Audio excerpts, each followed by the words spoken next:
con toda la intención. Some rivalries are born from hatred, others are born from history.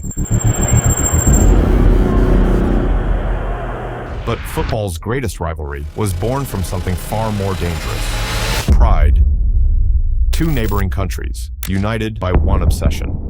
For more than a century, Brazil and Argentina have fought for trophies, for glory, for the right to call themselves the kings of football.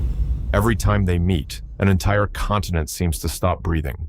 Legends are remembered not only for the trophies they won, but for the rivals they defeated. Today, Brazil versus Argentina feels inevitable, as if these two nations were always destined to become enemies. In fact, the rivalry had to be built. One match, one generation, one unforgettable moment at a time. This is the story of how two neighbors created football's greatest rivalry.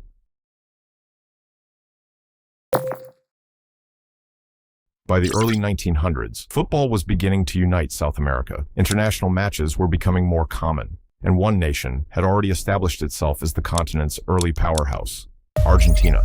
Years of facing experienced opponents like Uruguay had helped shape one of South America's strongest teams. Brazil, meanwhile, was only beginning its journey. It had talent, passion, and a growing love for the game, but it still had something to prove. Every victory brought respect. Every defeat became motivation. As both nations chased the same dream, one question slowly began to emerge: who was the best football nation in South America? In September 1914, Brazil and Argentina met in Buenos Aires for the first official international match in their history.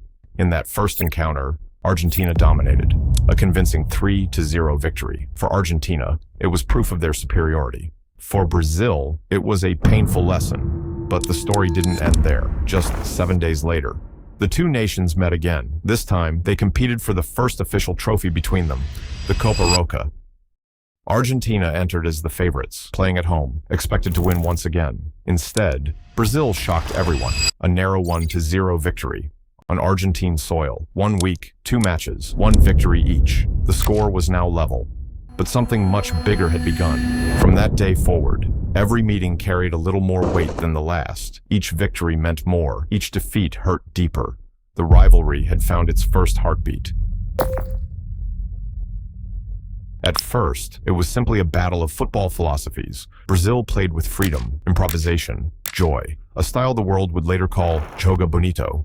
Argentina admired beauty too, but its football grew from crowded neighborhoods, where every match demanded resilience, grit, and street-smart intelligence. One danced, the other battled. Neither believed the other's way was better. Both believed theirs was. Then came 1937, the South American Championship final, held in Buenos Aires. What should have been a celebration of football became something very different. The match was brutal. Tempers exploded. Challenges turned violent. The crowd became increasingly hostile. After 90 minutes, neither side could separate itself. The scoreboard still read 0-0. The match had already been halted twice by violent confrontations between the players. Exhausted, bruised, the final moved into extra time. Then, a 19-year-old Argentine forward named Vicente de la Mata changed everything. 2 goals in just a few minutes. Argentina had its victory, 2-0.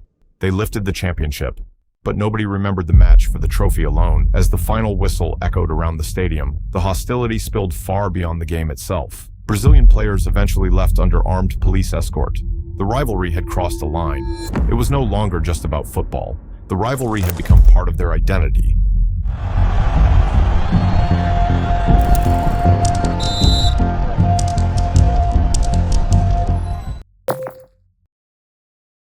As decades passed, the rivalry stopped belonging to individual players. It belonged to entire generations. Every era found new heroes. Brazil celebrated Pele. Argentina answered with Maradona. Brazil produced Zico. Argentina responded with Batistuta. Then came Ronaldo, Ronaldinho, Messi, Neymar. The faces changed. The argument never did. Fathers debated with sons. Grandparents told stories of Pele. Children grew up defending Messi. Every generation inherited the same question: who truly represented football? And every generation believed it had the answer. Some matches lasted 90 minutes, others lasted forever. Every Copa América final, every dramatic encounter, every unforgettable victory added another chapter.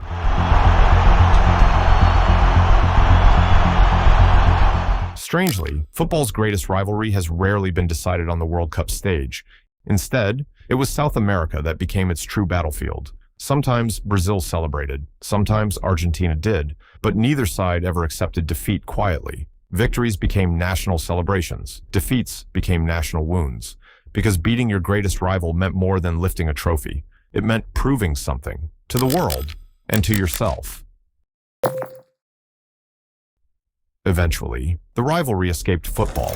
Artists wrote about it, journalists debated it, families argued over it, children inherited it before they even understood it. A boy wearing yellow dreamed of defeating Argentina. A boy wearing sky blue dreamed of defeating Brazil. Neither needed to be taught why. The rivalry had become tradition, passed from one generation to the next, like a family story. Many rivalries disappear, players retire, teams decline, fans move on.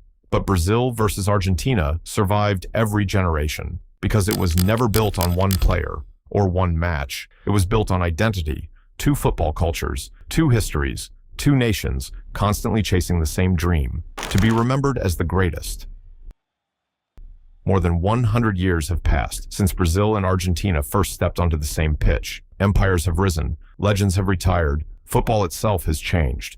But one thing never has. When Brazil faces Argentina, the world watches, not because it's guaranteed to produce the best football, but because it tells one of the oldest stories in South American sport. Two neighbors, one continent, one game, and a rivalry that refuses to grow old. Long after today's stars are gone, new heroes will rise, new finals will be played, new memories will be made, but the rivalry will remain. Because some rivalries are built on trophies, some are built on history. Brazil and Argentina were built on something even stronger, the endless pursuit of being remembered as football's greatest.